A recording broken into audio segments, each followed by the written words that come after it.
तृतीय वर्ष संस्कृत के विद्यार्थियों के प्रश्न पत्र द्वितीय के अंतर्गत हम श्रीमद् भगवद गीता के द्वितीय अध्याय का अध्ययन करते आ रहे हैं।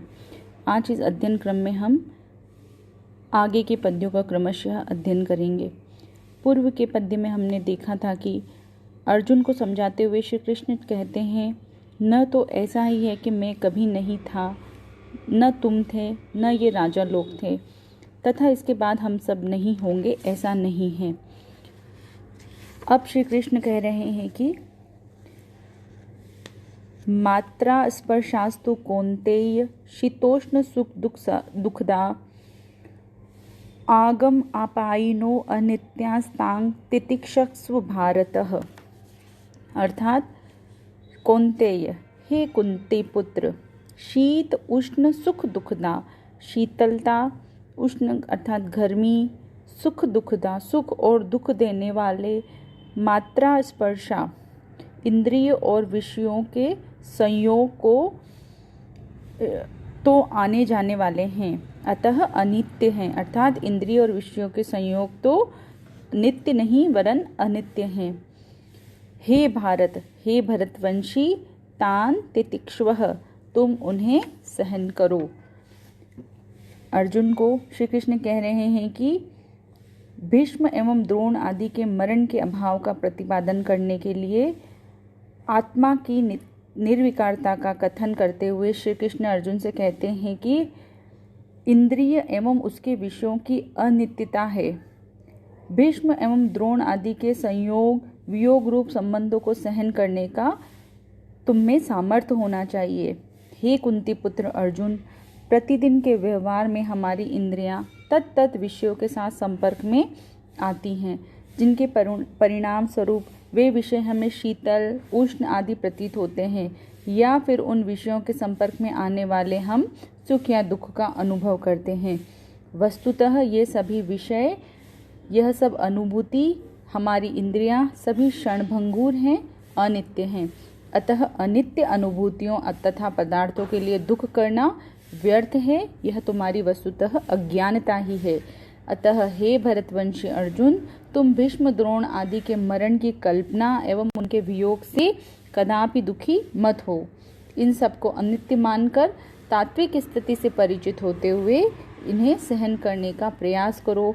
इस विषय में तुम्हें दुखी होने की कदापि आवश्यकता नहीं है। तदंतर अगले पद्य में हम देखते हैं कि यम ही व्यथयेते पुरुषम पुरुषः सम दुखम सुखम धीरम सो अमृतत्वात् कल्पते। हे पुरुष श्रेष्ठ, पुरुष मतलब पुरुष श्रेष्ठ, सम सुख दुखम, सुख और दुख में समान रहने वाले, यम धीरम पुरुषम, जिस तत्वज्ञानी पुरुष को एते न व्यथयन्ति, ये सुख तथा दुख व्याकुल नहीं करते, स ही अमृतत्वात् कल्पते, वह व्यक्ति ही मोक्ष को प्राप्त करता है।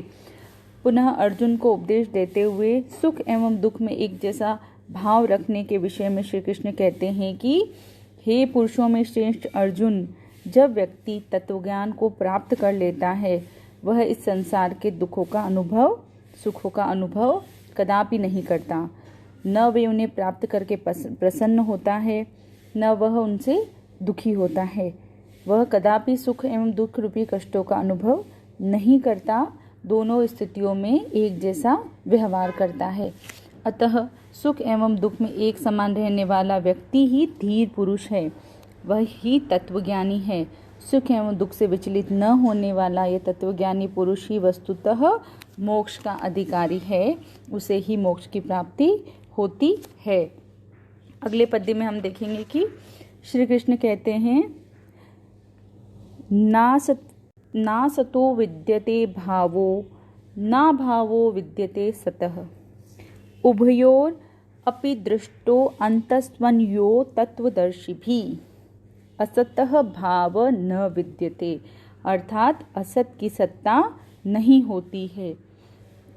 तू सत अभावः न विद्यते, और सत्य का अभाव भी नहीं होता है।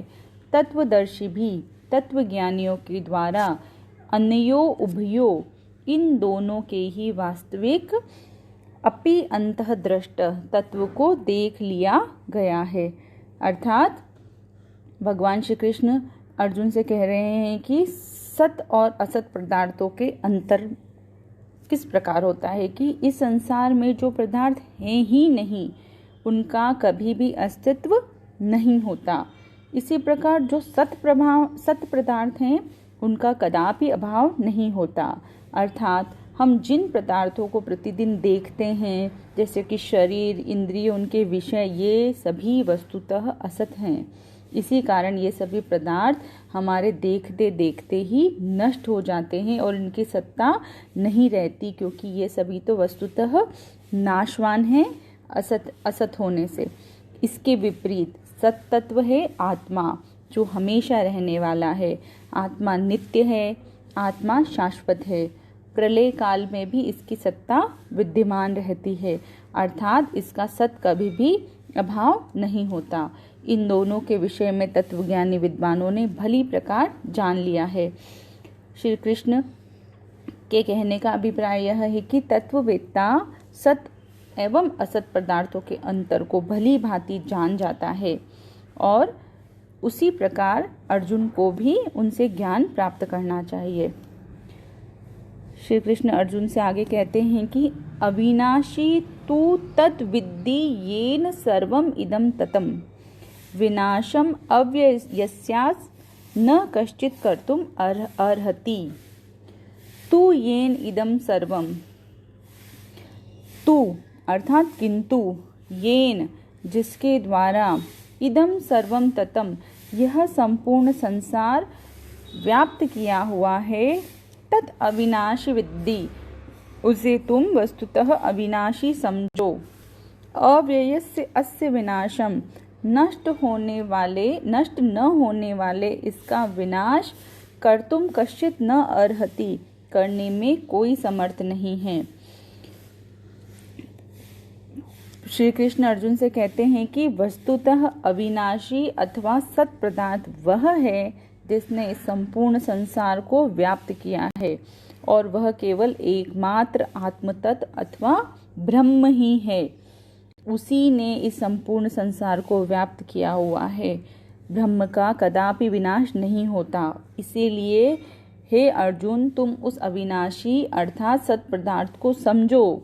इस संसार में कोई भी ऐसा व्यक्ति अथवा वस्तु नहीं है जो इस सत पदार्थ का विनाश करने में समर्थ हो, अर्थात यह सबसे ऊपर है एवं श्रेष्ठ है। बस यही सत है, शेष सभी असत हैं।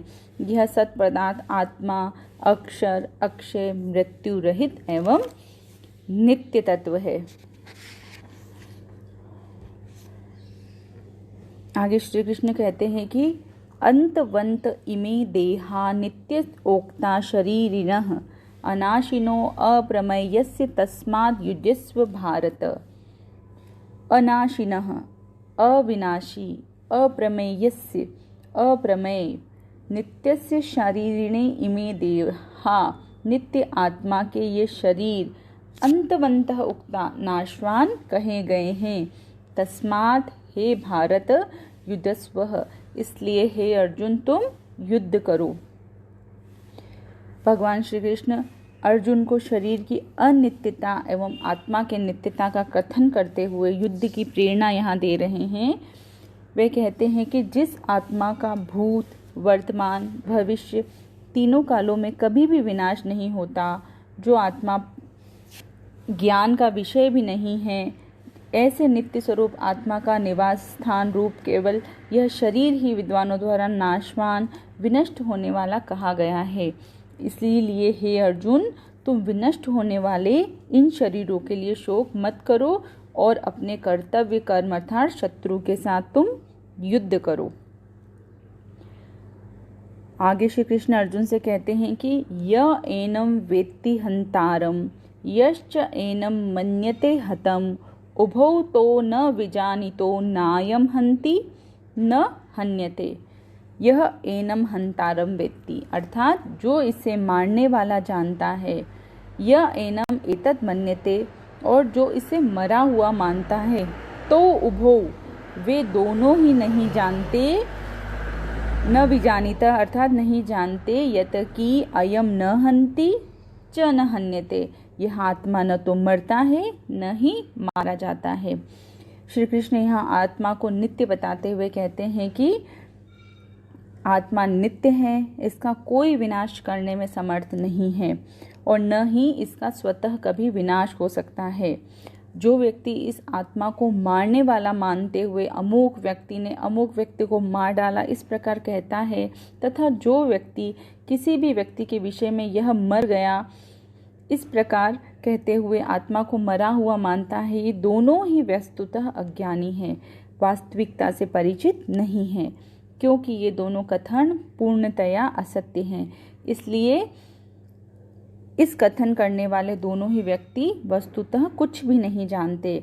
वास्तविकता यह है कि आत्मा न कभी मरता है न कभी इसे कोई मार ही सकता है। यह नित्य है, शाश्वत है, अविनाशी है। जिसे हम मरण समझते हैं वह तो वस्तुतः स्थूल शरीर में सूक्ष्म शरीर से आवृत आत्मा का अलग होना है। इस दृष्टि से निष्क्रियता तो स्थूल शरीर में आती है, आत्मा में नहीं आती है। अतः स्थूल शरीर ही मरता है, आत्मा नहीं मरती है।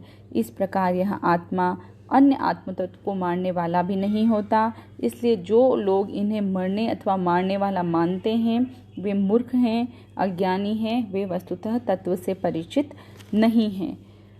आगे श्री कृष्ण कहते हैं कि न जायते म्रियते वा कदाचिन ना अयम भूत्वा भविता वा न भूयः अजो नित्यः शाश्वतो अयम पुराणो न हन्यते हन्यमाने शरीरे। अयम आत्मा कदाचित न जायते, यह आत्मा कभी उत्पन्न नहीं होता, न म्रियते वा और न यह मरता है, भूत्वा भूयः भविता न, यह एक बार होकर फिर से होने वाला भी नहीं है। अजः नित्यः शाश्वत पुराण अयम, अज जन्म न लेने वाला, हमेशा रहने वाला, नित्य और पुरातन यह आत्मा शरीरे हन्यमाने अपि न हन्यते, शरीर के मारे जाने पर भी नहीं मारा जाता। श्री कृष्ण कहते हैं अर्जुन से कि नश्वर शरीर रूपी घर में रहने वाला यह आत्मा कभी भी उत्पन्न नहीं होता, अर्थात यह जन्म नहीं लेता, न ही यह कभी मृत्यु को प्राप्त होता है। यद्यपि लोग ऐसा समझते हैं कि यह आत्मा ही जन्म लेता है और यही मृत्यु को प्राप्त होता है, इसलिए वे ऐसा व्यवहार करते हैं। वस्तुतः यह सब उनका अज्ञान है, भ्रम है। वास्तविकता तो यह है कि यह आत्मा एक बार अस्तित्व में आ जाने पर हमेशा रहता है, अर्थात इसका बार बार आविर्भाव, तिरोभाव आदि नहीं होता। इस प्रकार यह आत्मा अजन्मा, कभी जन्म ग्रहण न करने वाला, हमेशा रहने वाला, सृष्टि के अस्तित्व पर्यंत अस्तित्व वाला नित्य तत्व है। इससे पुराना कोई भी इस संपूर्ण ब्रह्मांड में नहीं है। इसी कारण इस नश्वर शरीर के नष्ट हो जाने पर भी यह विद्यमान रहता है, इसका कभी मरण नहीं होता है। आत्मा शाश्वत है, नित्य है, अजर है, अमर है। वस्तुतः आत्मा परमात्मा का ही अंश है, अतः उसमें वे ही गुण विद्यमान है जो परमात्मा में विद्यमान है। यदि हम परमात्मा को समुद्र माने तो आत्मा की स्थिति समुद्र से निकली बूंद के समान है, जिसमें समुद्र के जल के सभी गुण विद्यमान रहते हैं। हमारा शरीर पृथ्वी, जल, तेज, वायु, आकाश इन पंच महाभूतों से मिलकर बना है। शरीर के मरने पर ये सभी पांचों तत्व अपने अपने तत्वों में विलीन हो जाते हैं। आत्म तत्व शरीर से निकलकर अन्य शरीर में प्रविष्ट हो जाता है। इसी को शरीर का क्रमशः जन्म तथा मरण समझना चाहिए। आगे की कक्षा में हम आगे के पद्यों का अध्ययन करेंगे।